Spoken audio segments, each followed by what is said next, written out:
जो मुझे लगता है सबसे मेन जो आज हमारा फैसला कैबिनेट में था वो एक सब कमेटी को कायम करने का जो फैसला था रिजर्वेशन के मामले को देखने के लिए। रिजर्वेशन को लेके बहुत सी बातें की जा रही हैं, परेशानियों का और शिकायतों का भी इज़हार हो रहा है। हमारे नौजवान खासकर ओपन कैटेगरी के उनको लगता है कि उनको अपना हक नहीं मिल रहा है, लेकिन उसके साथ साथ वो लोग जिनको रिजर्वेशन के दायरे में लाया गया है वो नहीं चाहते हैं कि उनके हक में कोई कमी हो। तो इसलिए आज कैबिनेट ने फैसला किया है कि एक सब कमेटी कायम की जाएगी।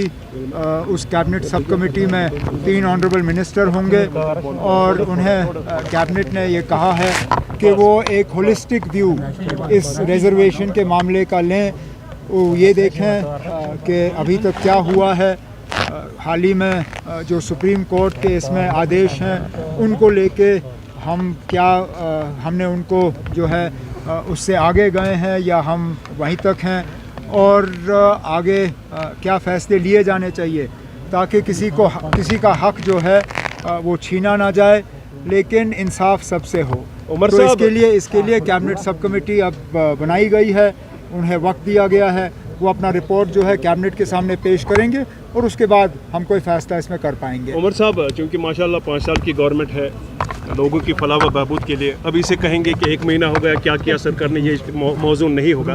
लेकिन एक बात ज़रूर पूछना चाहेंगे, क्योंकि जो रेजोल्यूशन नेशनल कॉन्फ्रेंस का मंशूर में था, इसी पर बुनियाद है, उसका किस तरह का रेस्पॉन्ड है गवर्नमेंट ऑफ इंडिया की तरफ से? दूसरा है उन पर छोड़ने की कोई बात होगी? प्रिजनर्स को छोड़ने के लिए चाहिए, क्योंकि फ़िलहाल security, policing, law and order ये मरकज़ी हुकूमत के दायरे इख्तियार में है, ये एलजी साहब संभालते हैं। लेकिन उसके बावजूद जहाँ कहीं हमने पुलिस की इंतज़ामिया से बात की है, उनसे हमने कहा हुआ है कि इसको दोबारा से देखना होगा, खासकर जो क्या कहते हैं इन चीज़ को, वेरिफिकेशन के मामले में जिस तरह लोगों को तंग किया गया था, जैसे मैंने असेंबली की तकरीर में कहा था, जिस तरह वेरिफिकेशंस को एक तरफ से वेपनाइज किया गया था, उस पर काफ़ी हद तक एक रोक लगाई गई है। आगे भी इसमें थोड़ी और नरमी होगी, लेकिन जहाँ तक लोगों को जेल से छोड़ने की बात है, उसके लिए पहले दिन से हम जम्मू कश्मीर को दोबारा रियासत का दर्जा दिलवाने में हम लगे हुए हैं, क्योंकि हमें मालूम है कि कुछ ऐसी चीज़ें जो लोग चाहते हैं उसमें कुछ प्रोग्रेस हो, वो हम यूटी के ज़रिए नहीं कर सकते।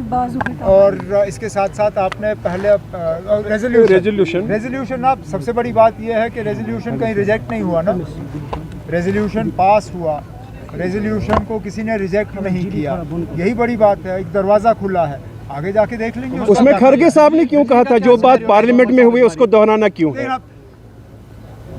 कांग्रेस हमारी हुकूमत में शामिल नहीं है, कांग्रेस ने बाहर से हमारी मदद की है, लेकिन वो हुकूमत में शामिल नहीं है।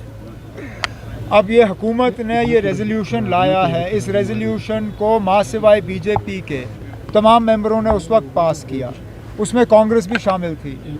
अब जाहिर सी बात है कि महाराष्ट्र और झारखंड में जिस तरह बीजेपी ने कांग्रेस को निशाना बनाया, ये पहले तो उन लोगों को जवाब है जिन्होंने ये कहा कि इस रेजोल्यूशन में कुछ है नहीं। अगर इस रेजोल्यूशन में कुछ नहीं होता तो वज़ीर आज़म साहब और होम मिनिस्टर साहब इस रेजोल्यूशन का बार बार जिक्र क्यों करते? जाहिर सी बात है कि इसमें कुछ है।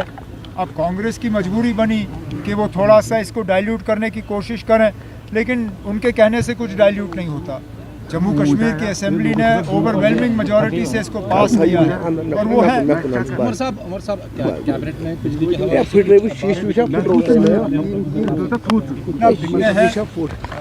कैबिनेट ने तो पहले ही विंटर प्रिपरेशन का काम किया है। बिजली की कटौती कम हो, उसके लिए मैं खुद दिल्ली में पावर मिनिस्टर से मिला, उन्होंने कुछ एडिशनल कोटा जम्मू कश्मीर के लिए सैंक्शन किया है, लेकिन हमें इस चीज़ के लिए तैयार रहना होगा कि सर्दियों में कटौती होगी, सर्दियों में कट्स होंगे। लेकिन मैंने डिपार्टमेंट से ये कहा हुआ है कि जहाँ जहाँ बिजली की चोरी कम हो, जहाँ जहाँ बिजली की फ़ीस जो है उम्मीद के मुताबिक हमें मिले, वहाँ कटौती कम होनी चाहिए, वहाँ लोड शेडिंग कम होना चाहिए।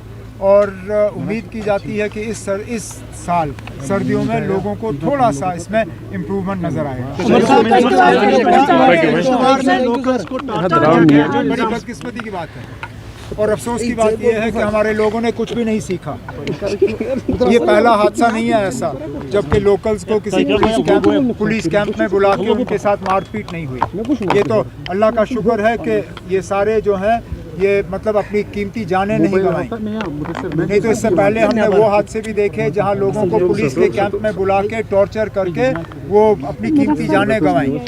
मैं उम्मीद करूंगा आर्मी के तरफ से कि इसमें कोई नरमी ना दिखाई जाए, इसको एक ट्रांसपेरेंट तरीके से इसकी इन्वेस्टिगेशन होनी चाहिए और जो लोग इसके लिए जिम्मेदार हैं अगर उनके खिलाफ सबूत उनको मिला तो उनको फौरी तौर कोर्ट मार्शल करके उनको सज़ा मिलनी चाहिए।